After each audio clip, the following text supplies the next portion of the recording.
উপস্থিত honorable diplomats, civil society members, and the media. Thank you so much for being here with us today. আজকে আমরা যারা এখানে উপস্থিত হয়েছি, আমাদের রাজনৈতিক দর্শনে হয়তো কিছু ভিন্নতা আছে, সেটি স্বাভাবিক।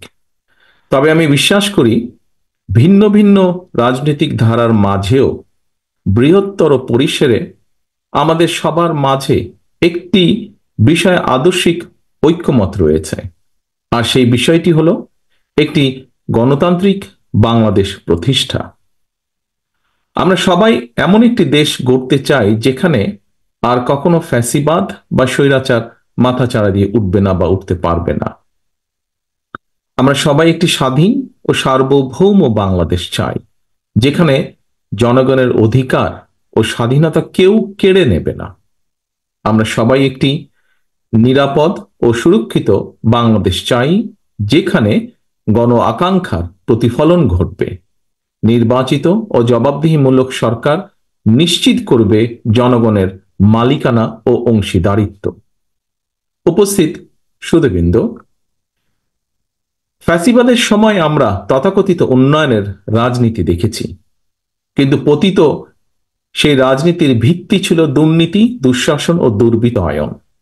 অন্যদিকে জনগণের ভোটে বিএনপি যদি সরকার গঠন করে, আপনারা দেখতে পাবেন আমাদের 31 দফার আলোকে জনগণের ক্ষমতায়ন ও অংশীদারিত্বের রাজনীতি। আমাদের রাষ্ট্র পরিচালনার ভিত্তি হবে rule of law, human rights and freedom of expression. আমরা মনে করি একটি দেশে নির্বাচিত সরকারের প্রথম কাজ হচ্ছে রাষ্ট্রকে নিয়মতান্ত্রিক উপায়ে পরিচালনা করা, যেন রুলস বেসড অর্ডার ঠিক থাকে। রাষ্ট্রে যদি রুল অফ ল থাকে, অ্যাকাউন্টেবিলিটি অ্যান্ড গুড গভর্নেন্স থাকে, তাহলে ন্যাচারালি সেখানে সাস্টেনেবল এবং ইনক্লুসিভ ডেভেলপমেন্ট হবে। আওয়ামী লীগের মতন পরিবারতন্ত্র বা অলিগার্কি তৈরি হবে না। ডিভিশন এবং ডিসক্রিমিনেশন থাকবে না। সমাজের প্রতিটি স্তরে পলিটিসাইজেশন বা ইনস্টিটিউশনাল কলাপস ঘটবে না। আমরা যদি একটি রুল বেসড রাষ্ট্র কাঠামো নিয়ে আসতে পারি, সারা পৃথিবী থেকে প্রাইভেট ইনভেস্টমেন্ট এবং প্রাইভেট ক্যাপিটাল নিজ গতিতেই বাংলাদেশে আসবে। আমাদের পাবলিক সেক্টরের সাথে কাঁধে কাঁধ মিলিয়ে কাজ করবে, যা দেশের উন্নয়ন ও উৎপাদনে ভূমিকা রাখবে। প্রিয় উপস্থিতিবৃন্দ, আমরা নিশ্চিত করতে চাই, সর্বোচ্চ চেষ্টা থাকবে আমাদের, আগামীর বাংলাদেশে আর কোনো ব্যক্তি, এমনকি প্রধানমন্ত্রীও স্বৈরাচারী হয়ে ক্ষমতার অপব্যবহার যেন করতে না পারে বা পারবে না। রাষ্ট্রের সর্বোচ্চ পর্যায় থেকে শুরু করে সরকারের প্রতিটি লেভেলে চেষ্টা করা হবে নিশ্চিত করতে কেউ জবাবদিহিতার ঊর্ধ্বে নয়, কেউ আইনের ঊর্ধ্বে নয়। বিএনপি রাষ্ট্র পরিচালনার দায়িত্ব পেলে আমরা দলমত নির্বিশেষে প্রতিটি নাগরিকের মত প্রকাশের স্বাধীনতা নিশ্চিত করতে চাই। ঠিক যেভাবে আজ থেকে 2 দশক আগে বিএনপি সরকারের সময় বাংলাদেশে মিডিয়া নির্ভয়ে সরকারের সমালোচনা করতে পারত, কার্টুন আঁকতে পারত। আপনাদের অনেকেরই নিশ্চয়ই মনে আছে, তৎকালীন প্রধানমন্ত্রী বেগম খালেদা জিয়া এবং আমাকে নিয়ে মিডিয়ার একাংশ ভিত্তিহীন সংবাদ পরিবেশন করেছিল, media trial and propaganda campaign করেছিল। কিন্তু আমরা তার প্রতিদানে কোনো মিডিয়ার কণ্ঠরোধ করিনি, কিংবা কাউকে হেনস্থা করার চেষ্টাও করিনি। আমরা চেষ্টা করিনি কোনো সম্পাদককে জেলে পাঠানো।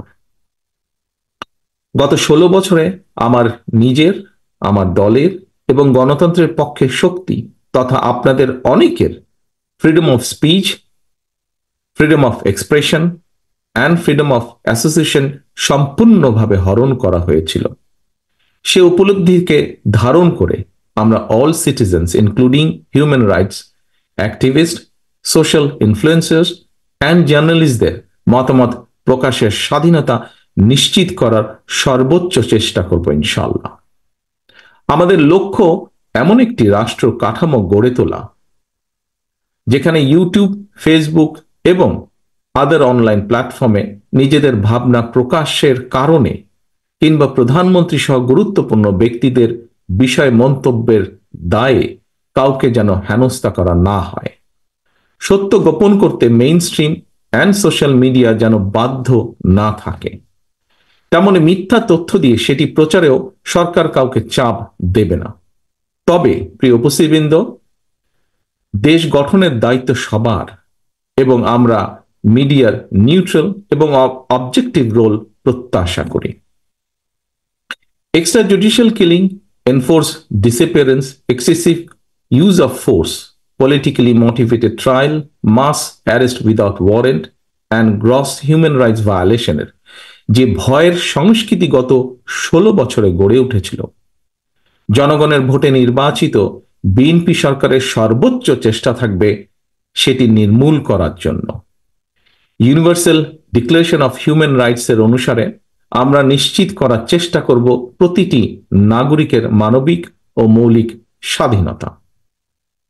উপস্থিত সম্মানিত সুধীবৃন্দ, ক্ষমতার পরিবর্তন মানে কেবল একটি দল থেকে অন্য দলের কাছে রাষ্ট্রের ক্ষমতা হস্তান্তর নয়, বরং ক্ষমতার পালা বদলে এমন একটি রাজনৈতিক সংস্কৃতির সূচনা হওয়া উচিত যেখানে সমাজের পরিবর্তিত অবস্থা ও জনগণের আকাঙ্ক্ষার প্রতিফলন থাকবে বা দেখা যাবে।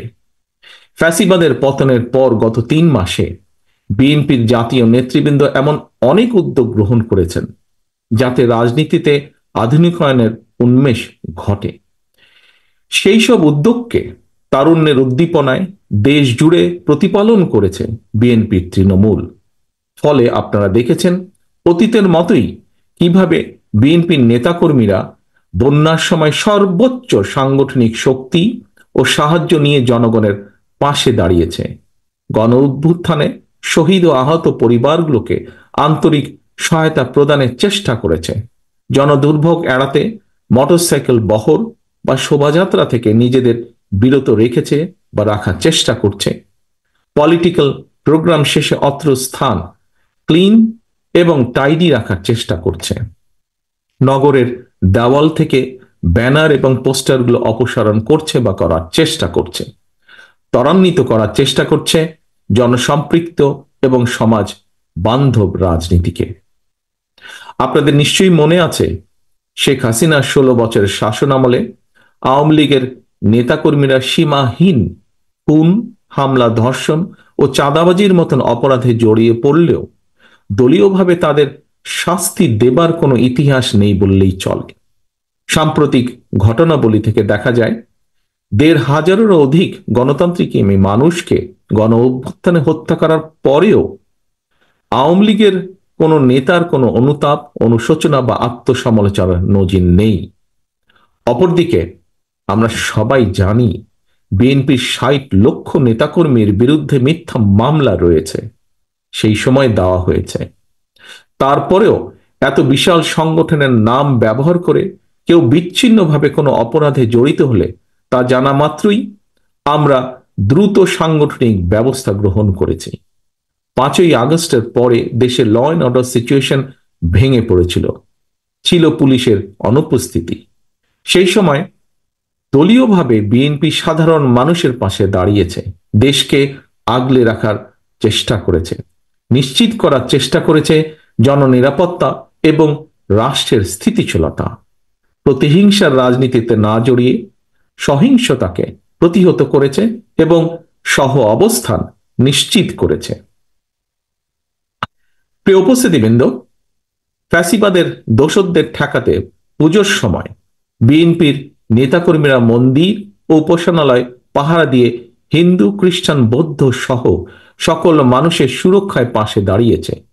ধর্ম, বর্ণ কিংবা ভৌগোলিক আদর্শ অবস্থানে নির্বিশেষে প্রত্যেক নাগরিক যেন তার ধর্মীয়, রাজনৈতিক, সাংস্কৃতিক ও সামাজিক অধিকার বিনা বাধায় উপভোগ করতে পারে, সেই লক্ষ্যেই মুক্তিযোদ্ধারা লাখো প্রাণের বিনিময় বাংলাদেশ স্বাধীন করেছিলেন। তাই স্বাধীন বাংলাদেশেও তথাকথিত সংখ্যালঘু হিসাবে আমরা কাউকেই বিবেচনা করি না। প্রতিটি নাগরিকের সমান অধিকার ও নিরাপত্তা নিশ্চিত করাই বিএনপির নীতি। এই বাংলাদেশি জাতীয়তাবাদের আদর্শই বিএনপির রাজনীতি। আমরা বিশ্বাস করি ধর্ম, দল ও মত যার যার, তবে অবশ্যই রাষ্ট্র সবার। সম্মানিত অতিথিবৃন্দ, আজ আমরা 31 দফার আলোকে যে আলোচনা এখানে করেছি তা নতুনভাবে সংজ্ঞায়িত করবে বাংলাদেশের আর্থ সামাজিক উন্নয়নকে, আকাঙ্ক্ষার আলো দেখাবে পরিবর্তনকামী গণমানুষকে। রাষ্ট্র কাঠামো মেরামতের এই রূপরেখা তৈরি হয়েছে শহীদ রাষ্ট্রপতি জিয়া রহমানের 19 দফা, দেশনেত্রী বেগম খালেদা জিয়ার ভিশন 2030, বিএনপির জনসম্পৃক্ততা এবং রাজনৈতিক অভিজ্ঞতার আলোকে প্রথমে প্রদত্ত 27 দফার উপর ভিত্তি করে, যা পরবর্তীতে যুগপৎ গণতান্ত্রিক আন্দোলনের শরিক সকল রাজনৈতিক দলের ঐক্য মতে 31 দফায় পরিণত হয়। বর্তমানে দেশে আলোচিত প্রায় সব সংস্কার প্রস্তাবই আমাদের এই 31 দফায় অন্তর্ভুক্ত রয়েছে। তবে আমি সংস্কারের উদ্দেশ্যে বলতে সেটিই বুঝি যে সংস্কারের মাধ্যমে সংবিধানের কয়েকটি বাক্যের পরিবর্তন নয় শুধুমাত্র, বরং মানুষের ভাগ্যের পরিবর্তন হবে। অর্থাৎ একজন মানুষের রোজগারের ব্যবস্থা হবে, তার ও তার পরিবারের আর্থ সামাজিক নিরাপত্তা ও সঞ্চয় নিশ্চিত হবে। আমি সংস্কার বলতে সেটিই বুঝি যা কর্মসংস্থানের মাধ্যমে প্রতিটি নারী ও পুরুষের বেকারত্বের সমস্যার সমাধান করবে। যে সংস্কার নারীদের সম্মান, স্বাধীনতা ও ক্ষমতায়ন নিশ্চিত করবে। যে সংস্কার সকল মানুষের জীবনের সুরক্ষা নিশ্চিত করবে। যে সংস্কার দেশের সন্তানদের আধুনিক শিক্ষা ও নৈতিক মূল্যবোধ গঠন করবে। যে সংস্কার মানুষকে কাঙ্ক্ষিত স্বাস্থ্য সেবা দেবে। যে সংস্কার বাজারে নিত্য প্রয়োজনীয় দ্রব্যের দাম স্থিতিশীল রাখবে। আমি সংস্কার বলতে সেটিই বুঝি যা কৃষক, শ্রমিক সহ সকল কর্মজীবী মেহনতি মানুষের ন্যায্য ও প্রাপ্য মজুরি নিশ্চিত করবে। প্রিয় উপস্থিতিবৃন্দ, বাংলাদেশে স্বৈরাচারী ব্যবস্থা যেন আর পুনরাবৃত্তি না ঘটে সেটি নিশ্চিত করতে বিএনপি সংবিধানে এমন ব্যবস্থা রাখতে চায় যাতে কেউ পরপর দুবারের বেশি প্রধানমন্ত্রী হতে না পারে। আমরা আইন, বিচার ও নির্বাহী বিভাগের মধ্যে ক্ষমতার ভারসাম্য রাখতে চাই। রাষ্ট্র পরিচালনায় সমাজের জ্ঞানী গুণীদের প্রতিনিধিত্ব এবং অংশগ্রহণ নিশ্চিত করতে দ্বিকক্ষ বা বাইক্যামেরাল পার্লামেন্ট সিস্টেম প্রবর্তন করতে চাই। আমাদের লক্ষ্য তরুণ ও বেকারদের জন্য কর্মসংস্থান, আর কর্মসংস্থান না হওয়া পর্যন্ত যোগ্যতা অনুযায়ী বেকার ভাতা প্রবর্তন। আমরা নিশ্চিত করতে চাই সর্বস্তরে নারীর অংশগ্রহণ, তৃণমূলের ক্ষমতায়ন এবং আবারও ঐতিহাসিক খাল কাটা কর্মসূচির বাস্তবায়ন। Health care, education, agriculture, energy, climate and economy সব ক্ষেত্রে আমরা আনতে চাই যুগোপযোগী আমূল পরিবর্তন, যেন তৈরি হয় স্কিলড হিউম্যান রিসোর্স, বৃদ্ধি পায় export oriented industries and national remittance, স্থাপিত হয় মেধাভিত্তিক রাষ্ট্র ব্যবস্থা। Decentralisation of power, universal health coverage, fair prices for farmers and producers, need-based education and multilingual training, multi-model communication system, housing facilities and social benefits for all. এই পরিবর্তনগুলো ধর্ম, বর্ণ, গোত্র, গোষ্ঠী, সমতল পাহাড়ি নির্বিশেষে সুষম ও সম অধিকারে আধুনিক বাংলাদেশ নির্মাণে একটি ঐক্যমতের ভিশন বলে আমরা মনে করি। পরিবেশ পরিস্থিতি, দেশের প্রয়োজন এবং মানুষের চাহিদার সাথে মানিয়ে নিতে 31 দফাকে সংযোজন, বিয়োজন, পুনর্বাসন বা পরিবর্তিত অবশ্যই করা যেতে পারে, তবে তা হবে stakeholder consultation and public কনসেনসাসের মাধ্যমে। সময়ের সাথে এই 31 দফাই একদিন আমাদের দীর্ঘমেয়াদী লক্ষ্য তথা সুখী ও স্বনির্ভর বাংলাদেশ অর্জনের দ্বার উন্মোচন করবে বলে ব্যক্তিগতভাবে আমি বিশ্বাস করি, যা বিশ্ব মানচিত্রে পরিচিত হবে কৃষিতে স্বয়ংসম্পূর্ণ, শিল্পায়নে সাফল্যমণ্ডিত, অর্থনীতিতে গতিশীল, মানব সম্পদ সমৃদ্ধ এবং সামাজিকভাবে ঐক্যবদ্ধ একটি প্রগতিশীল রাষ্ট্র হিসাবে। সম্মানিত অতিথিবৃন্দ, বিএনপির একজন কর্মী হিসাবে আমি বিশ্বাস করি রাজনীতির মূল উদ্দেশ্য কেবল ক্ষমতায়ন নয়, বরং রাষ্ট্রীয় উন্নয়ন এবং জনগণের অভিপ্রায়ের বহিঃপ্রকাশও এর একটি অবিচ্ছেদ্য অংশ। আজকে আমরা যারা এখানে সমবেত হয়েছি, দেশে বিদেশে আমরা যারা বাংলাদেশের উন্নয়ন নিয়ে সবসময় ভাবি, আমাদের গড়ে তুলতে হবে একটি inclusive, liberal and Democratic Bangladesh. আমাদের সবাইকে এক হয়ে এগিয়ে যেতে হবে বহু দূরে। এই অগ্রযাত্রার গতি হবে ফাস্ট বাট স্টেডি, লক্ষ্য হতে হবে সুনির্দিষ্ট। জাতীয় ঐতিহ্য ও অতীতের ভালো অর্জনগুলোকে ধারণ করে আমাদের চেতনা এবং দায়বদ্ধতাকে হতে হবে ভবিষ্যৎমুখী। গণতান্ত্রিক ধারার রাষ্ট্র পরিচালনায় আবদ্ধ থাকলে চলবে না। শুধু আমাদের উৎসাহ দিতে হবে আধুনিকতাকে, বরণ করে নিতে হবে অভিনবত্বকে, সামনের দিকে দৃষ্টিপাত করে আলিঙ্গন করে নিতে হবে সমাজের বিভিন্ন শ্রেণী পেশা মানুষের চিন্তাধারাকে, যা পরবর্তীতে পরিবর্তন করবে রাজনৈতিক সংস্কৃতিকেও। আপনাদের সকলকে আমার বক্তব্য ধৈর্য সহকারে শোনার জন্য ধন্যবাদ জানিয়ে পরিশেষে আমি বলতে চাই, গত 16 বছর ধরে এবং জুলাই আগস্টের অভ্যুত্থানে যারা ফ্যাসিবাদ বিরোধী আন্দোলনে সম্পৃক্ত ছিলেন, গণতন্ত্রের পক্ষের প্রতিটি ব্যক্তি, দল, সংগঠন ও গোষ্ঠী তাদের সকলের আত্মত্যাগের যথাযথ স্বীকৃতি দিয়ে প্রতিটি শ্রেণী পেশার মানুষের অংশগ্রহণমূলককে সম্মান জানিয়ে লুণ্ঠিত ভোটের অধিকার ফিরিয়ে এনে এবং জনগণের ম্যান্ডেট নিয়ে একটি সত্যিকার গণতান্ত্রিক বাংলাদেশ প্রতিষ্ঠা করাই আমাদের সমন্বিত অগ্রাধিকার। আপনাদের সকলের সুস্থতা কামনা করে আমার বক্তব্য শেষ করছি। আল্লাহ হাফেজ। বাংলাদেশ জিন্দাবাদ। বাংলাদেশ